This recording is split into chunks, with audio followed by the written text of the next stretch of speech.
If your chromatic scales fall apart the moment you try to play fast, it's probably not because you're uncoordinated.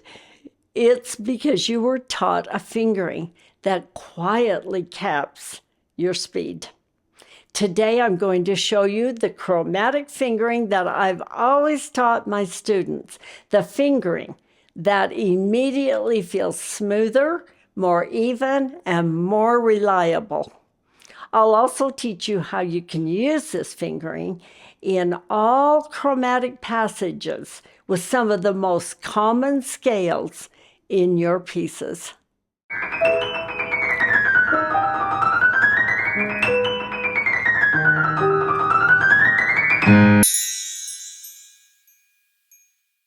Most pianists learn the traditional chromatic fingering where you play the third fingers on the black keys, and then you play your thumb and second fingers on the white keys. So 1, 3, 1, 3, 1, 2, 3. This fingering works fine at slow speeds. But as soon as you try to go faster, your playing will become unstable, uneven, and often tense when you use this fingering, and it can be incredibly frustrating. Here's the good news. Chromatic scales can actually be one of the easiest and most satisfying scales on the piano if you approach them correctly. I'm going to teach you one fingering pattern that feels easier almost immediately, works for all chromatic scales, and will become the standard your hands rely on when chromatic passages appear in your music. With time and consistent practice, this fingering makes chromatic scales feel automatic instead of stressful. I always start my students with the chromatic scale in contrary motion. This is the reason why. The fingering in this scale is the same for both hands. So whatever I play in my right hand, I'm playing in my left hand. The black and white key pattern is identical in the chromatic scale that I'm going to teach you. Your brain learns the pattern very quickly. Here's how to get started. Your right hand, fourth finger, starts on B flat or A sharp, however you want to look at it. Your left hand fourth finger starts on G flat or F sharp, if that's easier for you to think of. So your fourth fingers are going to go on these two notes. They will always play these two notes, no matter where you are on the piano. Those are your fourth finger notes. So you can always think of these two notes as landmarks in the chromatic scales. A helpful way to practice this is in small note clusters. And so I'm going to start by showing you that. First, you're going to play just the fours on the B flat and G flat. Then you're going to go opposite directions, and you're going to play 1, 2, 3. Now hold those down. Just hold them and look at them. Then you're going to go 1, 3, and then 1, 2, 3, and then 1, 2, 3, 4. Notice we've come out here to the B flat in the right hand, G flat in the left hand, fourth fingers. Going back in, 4, 3, 2, 1, 3, 2, 1, 3, 1, 3, 2, 1, 4.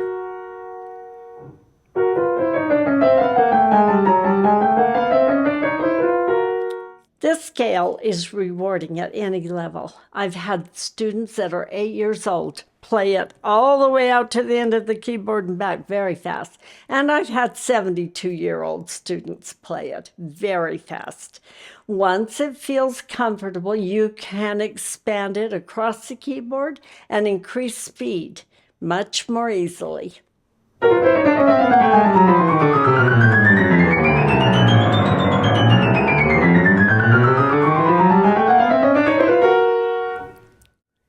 Notice how even this sounds.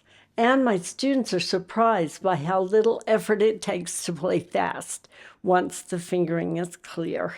Once you're comfortable with contrary motion, you can use the same fingering in other chromatic passages. These chromatic scale variations that I'm going to show you are where hidden problems can begin to show up at faster tempos. For example, the parallel motion.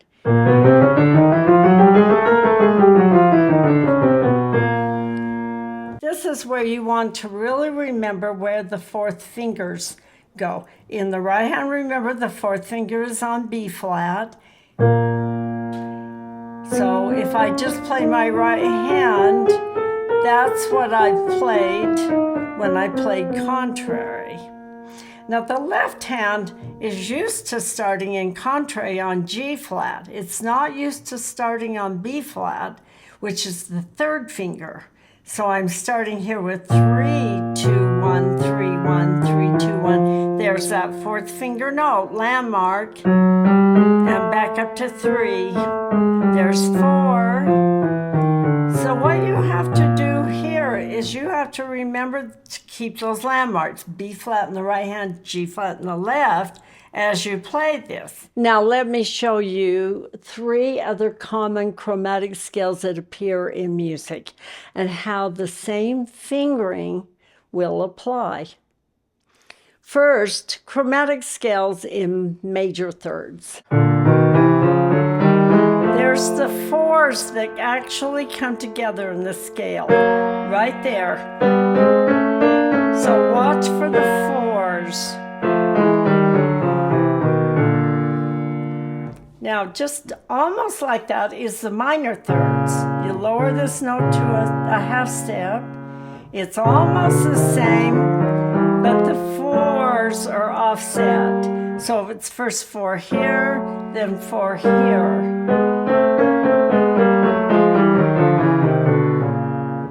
Chromatic 6 are very common in pieces. There's that fourth finger note, and there it is in the right hand.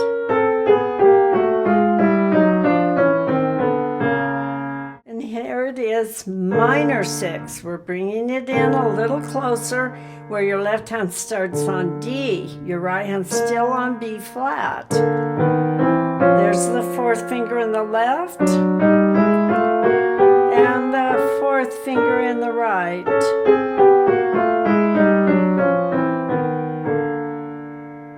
Chromatic tenths often appear in pieces.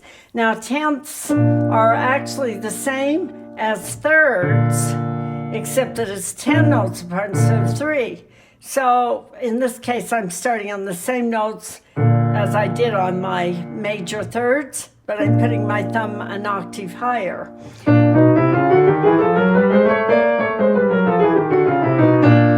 Minor, you lower that a half step. Your 4s are offset by 1 note. 4 on the left, then 4 in the right. 4, 4.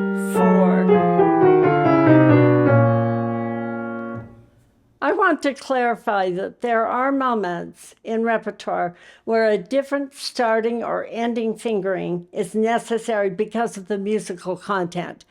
But the main pattern, the main fingering pattern should still be applied.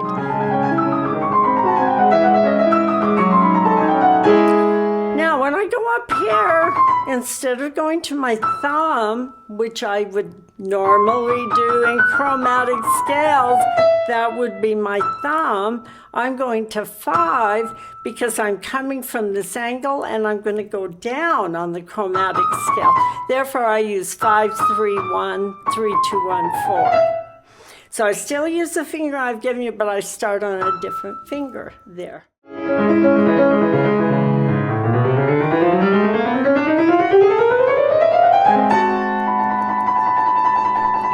Okay, I use a different fingering there where to start on. I'm using 3 on this first note because it's stronger coming out of here.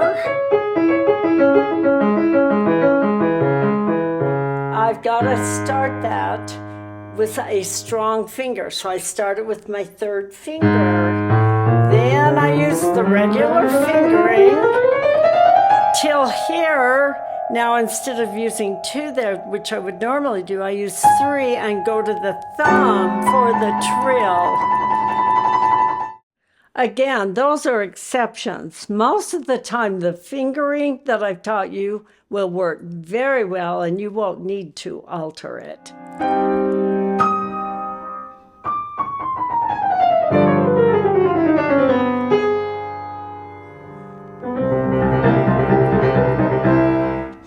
And I'm using exactly the fingering I taught you. I'm going up to the third finger here, 1, 3, 2, 1, 4, 3, and all the way down to the B.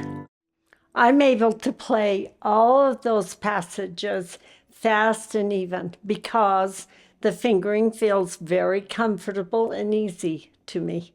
Now, I'd like to emphasize that even with the right fingering, chromatic scales will still fall apart at fast tempos if your wrists, hands, and fingers aren't coordinating correctly.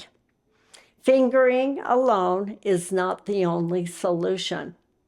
In my next video, you'll learn the technique adjustments and exercises that make this fingering feel fast, effortless, and tension-free. If chromatic scales have always felt tight or unreliable, that video is essential.